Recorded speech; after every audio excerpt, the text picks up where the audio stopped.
Secondly is protein. So I'm going to do another video about this, talking about protein and talking about the evidence behind it.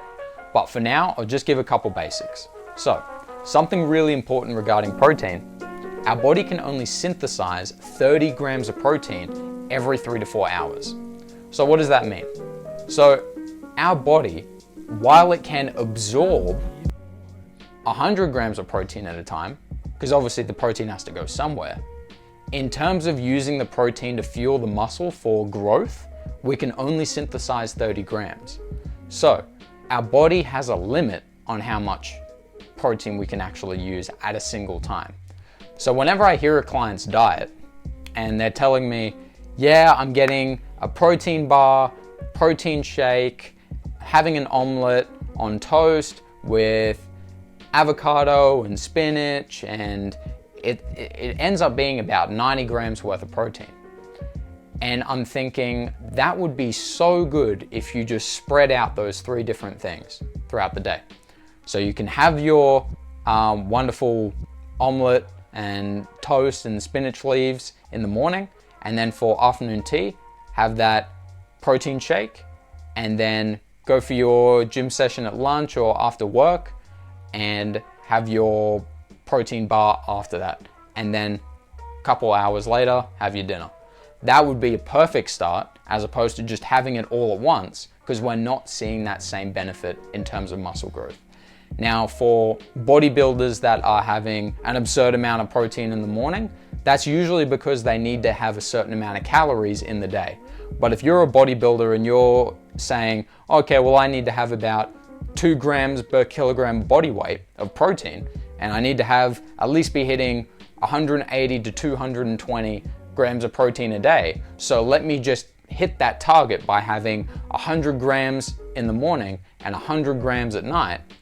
You're doing yourself a disjustice, okay? You need to be spreading out that protein as best you can.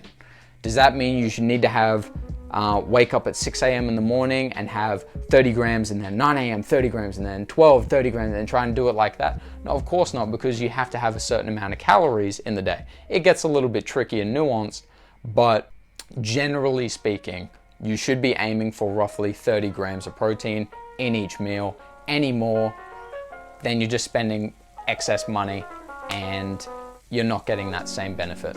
Now, in terms of when you should be having the protein, it was actually an interesting study done which looked at 3 different groups across a 16-week training block. And the first group had protein 1 hour prior to exercise, the second group had protein during exercise, and the third group had protein 30 minutes to an hour after exercise. And what they found was after the 16-week block was that the group that had the protein 30 minutes to an hour after the session had the greatest increase in muscle mass, and it was by a significant amount. So what that tells me is that there's an optimal timing window for when people should be consuming protein, and that's after exercise. Does that mean you're not going to see benefit if you have protein during exercise or having protein prior to exercise? Of course not. Of course you're going to see benefits so long as you're having protein coupled with exercise. But the whole point is that there is an optimal window for when we should be consuming that protein.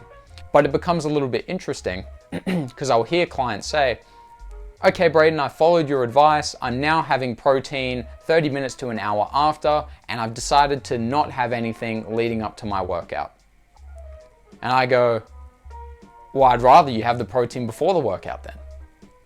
Because you can kind of think of your body as a car, right? In order for us to drive our car to get to a destination, we need fuel. In order for our body to perform most optimally, we need fuel. And our fuel is energy. So if we want to get the best out of our workout, we absolutely need to be having some form of energy leading up to that session.